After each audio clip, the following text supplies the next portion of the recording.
Here we have a new 2023 Ford Mustang Mach-E.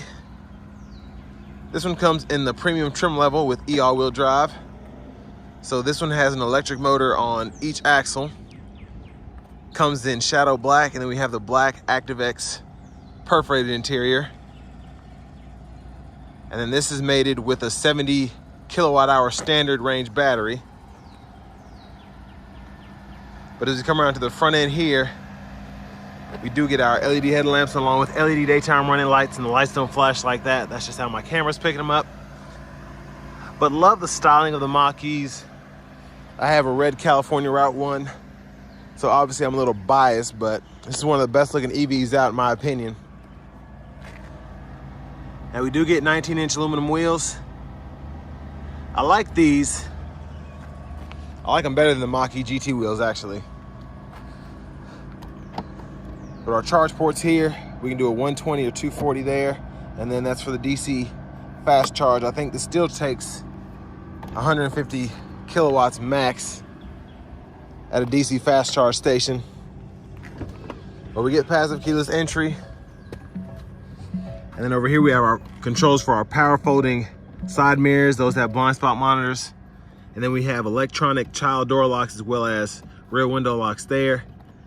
And then we can choose a side, turn the mirrors on and off, and then adjust using this dial for the power mirrors. And then one touch automatic up and down on all four doors there for your windows. Now power door locks are here, and then to set your memory seats, all you have to do is just hold whatever setting you want to set it to, and it'll beep at you. We have a B&O sound system, bottle holder, storage back there.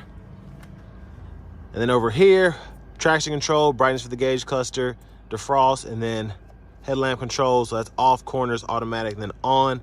And then you just pull this twice to get the hood open. And there we have an adjustment to manually tilt and telescope the steering wheel. And here we have a power driver's seat with power lumbar support. But I have that seat up front adjusted for someone of my size, being 6'3" with longer legs. But before we check out the rear leg room, huge shout out to Ford of Franklin for allowing me to review this car today. I'll leave a link below to it in the description below. I don't know why I always say below twice, but sorry. Now I've said it 3 times. But anyways, pause anywhere you need to if you want to get a closer look at the window sticker. Hopefully it's all picking up. It's super bright out right now. But sticker's right at $55,795. Let's go ahead and check out this space, which I pretty much know how it's going to be again because I have one of these. But so decent leg room for this vehicle. I'm able to sit back here when I have this. I have it leaned back a little bit more than I have it set in my car with the memory seats, but usually I can sit back here without my knees touching, and it's pretty comfortable. But we do get seat back pockets on both sides. Rear AC vents are down here, and then you have a USB-C, USB-A charge port duo there.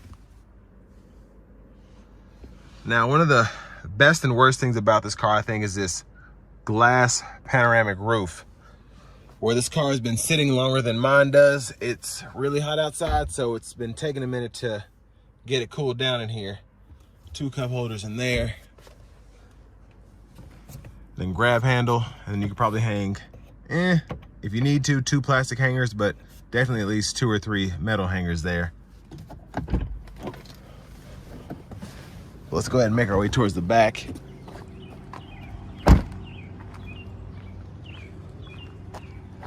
So we get full LED taillights here. They don't flash like that, again, it's just the camera, but love that look. And your backup camera's right in there.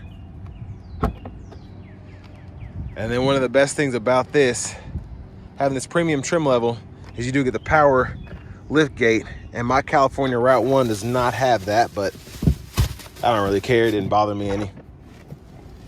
Then you have a tire inflator kit down there.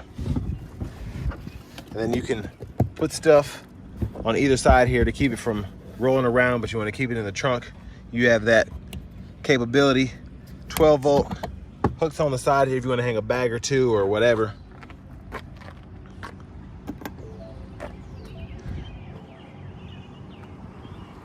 But coming around to the rear passenger side, if you want to fold these seats flat, just pull this lever here, Seatbelt always gets in my way, but there it is, folded flat, and then pretty easy to just slap it back into place.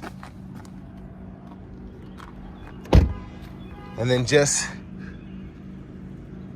FYI, that's the parts content info. So 12% US, Canada, 72% Mexico.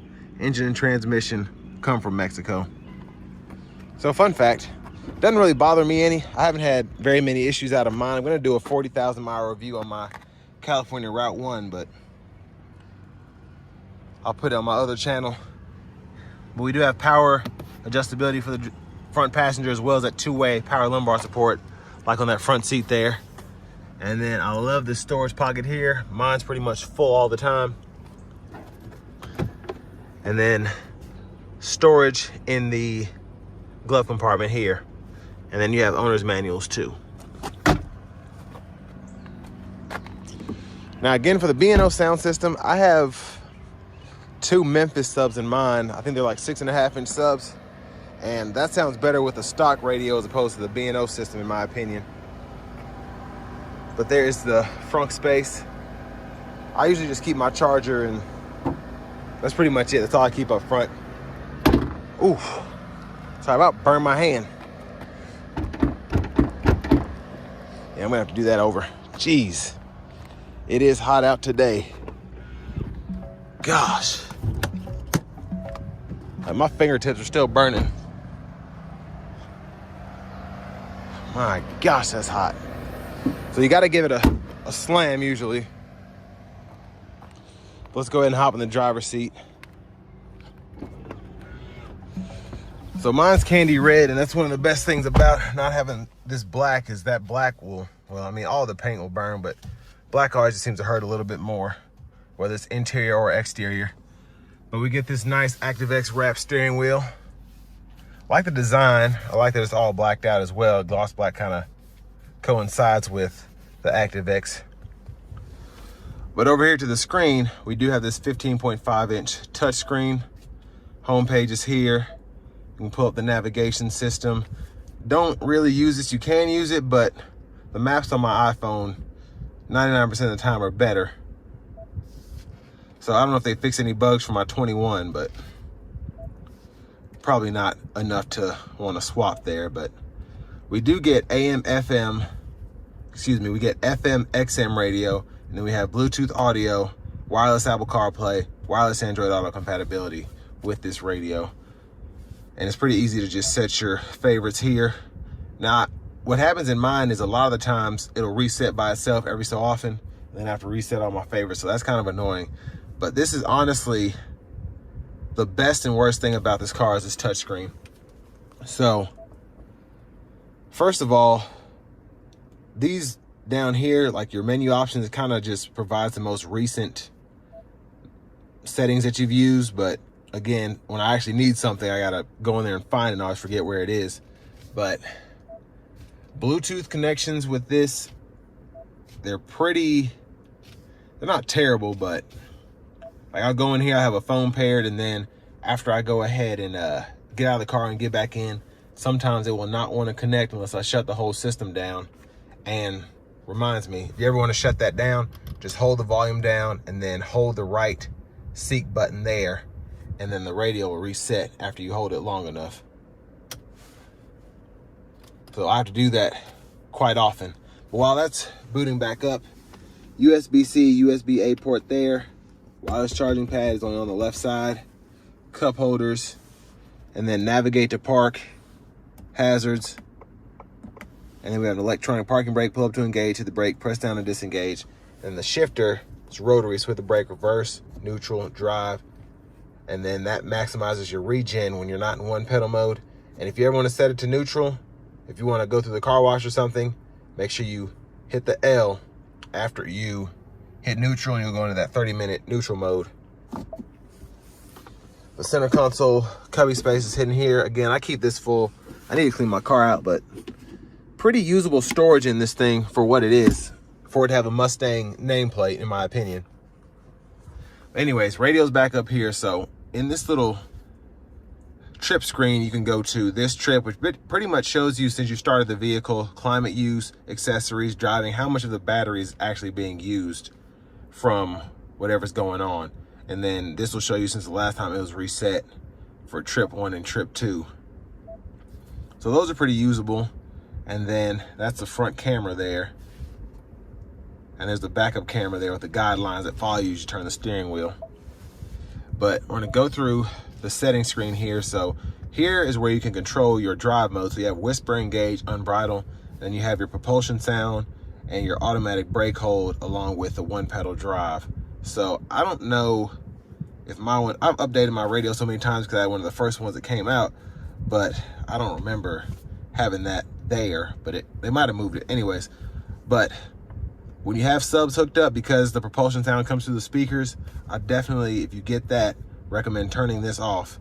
Plus, I just don't really need it, but 99% of the time I keep my car on unbridled because I drive it hard. So, but long road trips, whatever, I use whisper.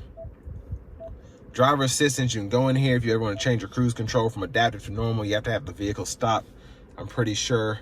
And then lane centering, I like to keep that on with the hands-free. Lane change assist, I don't think I have that in mine. Again, this one is a premium. Mine's a California Route 1 too, so I don't know if that makes a big difference.